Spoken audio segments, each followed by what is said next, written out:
ഞാനിവിടെ ഒരു രോഗനിർണയം നടത്തി മരുന്നെടുക്കുകയാണ്. ആ രോഗനിർണയം നടത്തുന്നത് രോഗലക്ഷണങ്ങളെ കൊണ്ടാണ് രോഗനിർണയം നടത്തുന്നത്.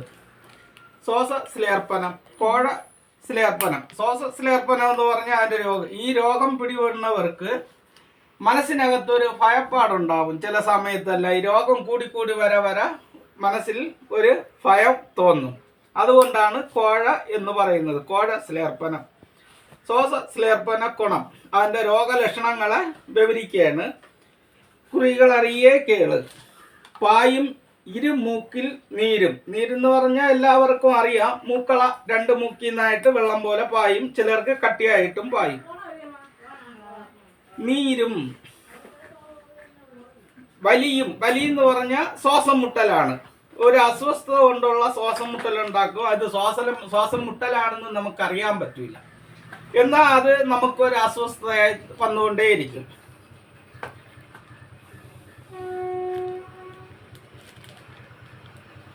മേൽ നോക്കി വലിക്കുക. ഈ രോഗം കൂടിക്കഴിഞ്ഞാൽ മുകളിലോട്ട് നോക്കി നമ്മൾ വലിക്കുകയും കെട്ടുകയും ചെയ്യും.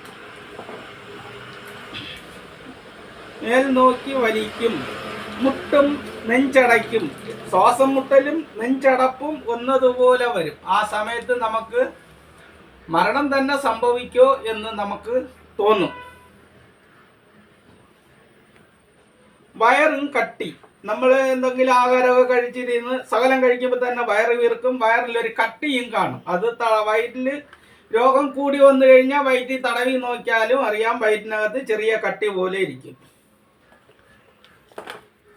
വിയർപ്പധികം. മുഖം, തല, ശരീരം ഇങ്ങനെ വേർക്കും. ആദ്യം വേർക്കുന്നത് തലയും മുഖവും കഴുത്തുമായിരിക്കും. അതിനുശേഷമാണ് മറ്റുള്ള സ്ഥലത്തോട്ട് വേർപ്പ് പായുന്നത്.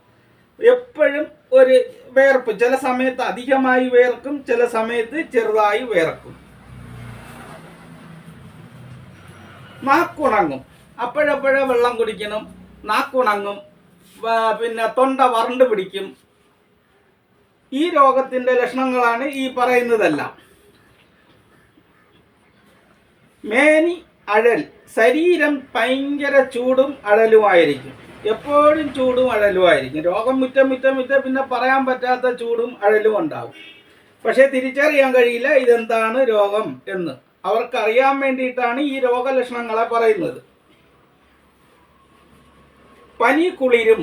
കുളിര് യഥാസമയം എപ്പോഴും കാണില്ല, എന്നാൽ ചില സമയങ്ങളിലും നമ്മളറിയാതെ ഒരു കുളിര് വരും. പനിയും കാണും. എന്നാൽ അത് ചില സമയത്ത് മരുന്ന് വാങ്ങാതെ തന്നെ മാറിയും പോകും.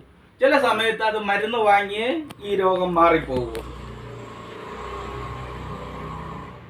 മലം ബന്ധം. അതായത് വയറിൽ നിന്ന് ഒരിക്കലും മല ഒഴിഞ്ഞു പോകില്ല. എപ്പോഴും ഒരു കനവും കട്ടിയുമായിട്ടിരിക്കും, ഒരു അസ്വസ്ഥത. പിന്നെ ചിലപ്പോൾ കിടന്നുറങ്ങുമ്പോഴായാലും ശരി തന്നെ, അല്ലാന്നുണ്ടെങ്കിൽ വേറെ ഉള്ള സമയത്തായാലും ഒരു ഇവിടെ ഈ തൊണ്ടയ്ക്കകത്ത് ഇങ്ങനെ ഒരു ഇരുമലും ഒരു കഫവും.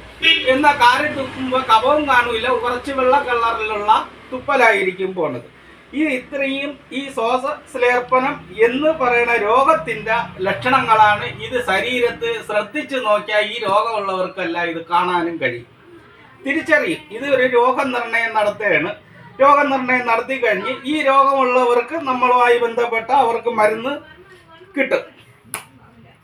പിന്നെ ഈ രോഗം ഇപ്പോൾ തിരഞ്ഞെടുക്കാൻ കാരണം തന്നെ എനിക്ക് വേണ്ടിയിട്ടാണ് ഈ രോഗം തിരഞ്ഞെടുക്കുന്നത്. എനിക്ക് ഈ പറയുന്ന രോഗലക്ഷണങ്ങളെല്ലാം ഉണ്ട്.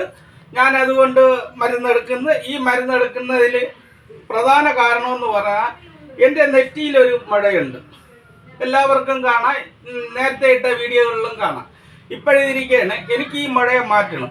അതിന് വേണ്ടിയിട്ടാണ് ഈ രോഗം ഇപ്പോൾ ഞാൻ തിരഞ്ഞെടുക്കുന്നത്. ഇത് 2 വർഷമായി 2 വർഷം സ്ഥിരമായി മരുന്ന് കഴിക്കുന്ന ആളുകൾക്ക് ഈ ഇതുപോലുള്ള മുഴകളെല്ലാം മാറിപ്പോകും.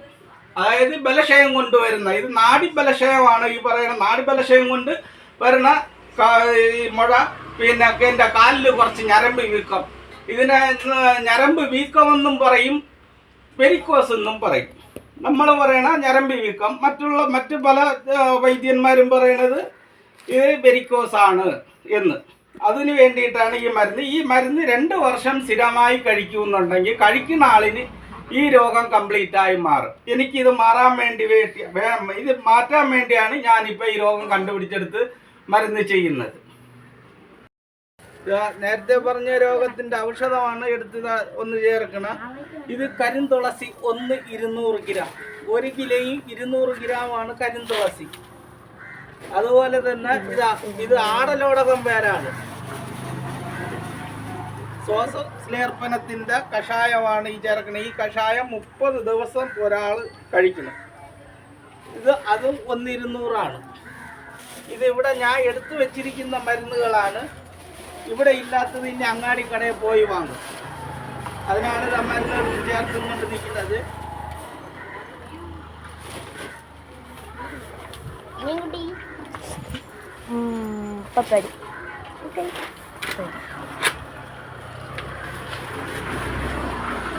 ഇതെല്ലാം വാരിച്ച് ഒന്ന് ചേർത്ത് ഇനി ഇതിൽ കണ്ടം കത്തിരി വേണം, കുൽക്കില് വേണം. ബാക്കി കുറെ അങ്ങാടി മരുന്നും കൂടി ഉണ്ടെങ്കിൽ ഈ രോഗം പൂർണ്ണമായും ശരീരത്തിൽ നിന്ന് മാറിപ്പോകും. ഓക്കെ.